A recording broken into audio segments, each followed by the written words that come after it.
চিন্ময় কৃষ্ণ দাসকে নিয়ে ইউনূসের নয়া চালবাজি। বাংলাদেশে হিন্দু সন্ন্যাসী চিন্ময় কৃষ্ণ দাসকে ফের গ্রেফতার।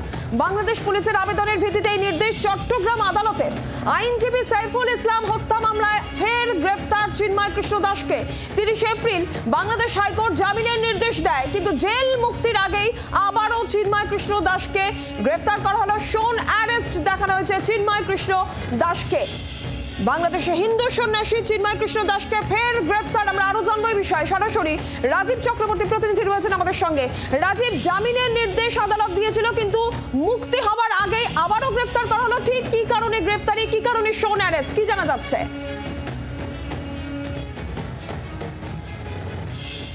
দেখো, তোমার মনে থাকবে যে চট্টগ্রামে আইনজীবী সাইফুল ইসলামকে পিটিয়ে সেখানে হত্যা করা হয়েছিল, এবং সেই মামলায় তার পরিবারের তরফ থেকে বহু মানুষের বিরুদ্ধে 31 জনের বিরুদ্ধে মামলা দায়ের করা হয়েছিল, অভিযোগ দায়ের করা হয়েছিল। সেই মামলাতেই শোন অ্যারেস্ট দেখানো হলো চিন্ময় কৃষ্ণ দাসকে। শোন অ্যারেস্ট দেখানোর আবেদন জানিয়েছিল পুলিশ, এবং সেই আবেদন আদালত গ্রহণ করেছে।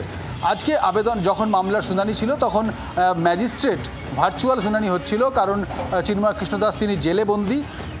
সেখানে SM আলাউদ্দিন মাহমুদ তিনি বিচারক। SM আলাউদ্দিন মাহমুদ তার এজলাসে পুলিশ আবেদন জানায় যে চিন্ময় কৃষ্ণ দাসকে তারা গ্রেফতার দেখাতে চায়, গ্রেফতারি তাকে করা হয়েছে। তার কারণ এই যে আইনজীবী হত্যা মামলা, সেই আইনজীবী হত্যা মামলায় পুলিশ তাকে জিজ্ঞাসাবাদ করতে চায় এবং তার অভিযোগ তার বিরুদ্ধে রয়েছে, তাই তাকে গ্রেফতার দেখাতে চায়। আদালত সেই আবেদন মেনে নেয় এবং নির্দেশ দেয় তাকে গ্রেফতারি দেখানোর।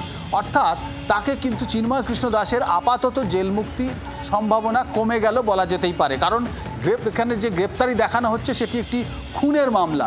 এই খুনের মামলা আমরা জানি যে গত বছর সেখানে ঘটেছিল, এবং সেই খুনের মামলার ঘটনার পর একাধিক মামলা হয়েছে।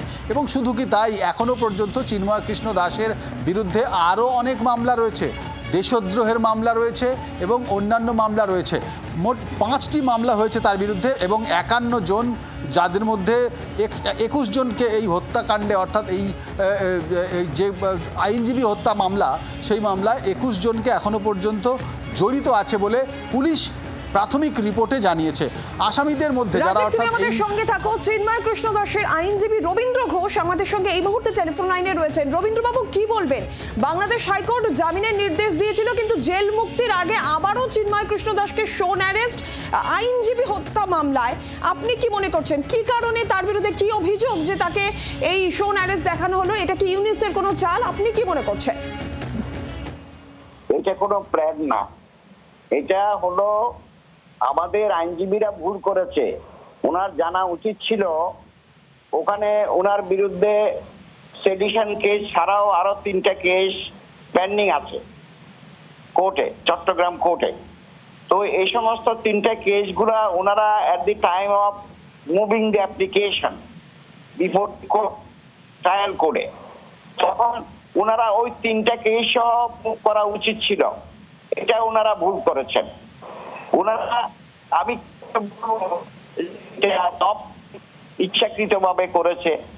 উনি কেস, ওনার বিরুদ্ধে 4টা কেস, একটাতে সেডিশন কেসে উনি বেল পেয়েছেন, ঠিক আছে, হাইকোর্ট থেকে বেল পেয়েছেন। তারপরে এটা অ্যাপিলেট ডিভিশনে গেছে সুপ্রিম কোর্টে। সুপ্রিম কোর্টে আগামীকাল শুনানি হবে, হয়তো বেল হতে পারে। কিন্তু এখন প্রশ্ন হচ্ছে, বেল হলো, উনি তো জেলখানা থেকে বের হতে পারবে না। কেন পারবে না সেটা আমি আপনাকে এক্সপ্লেন করে বলছি। as because there are some other cases against him. একটা মার্ডার কেস আছে, এই মার্ডার কেস তো আজকের না। আমি যখন ওখানে মামলা মুভ করতে গিয়েছিলাম চট্টগ্রামে, তখনও তো ওই মামলা ছিল, তখনও ওই মামলা মুভ করা হয় নাই। যখন ওনারা লয়াররা মুভ করতে গিয়েছে, তখন ওই 3টা কেস সহ একত্রে মুভ করা উচিত ছিল, ওগুলা করেনি। এটা সরকারের কোনো ব্যর্থতা নয়, এটা আমার লয়ারের ব্যর্থতা আমি বলবো।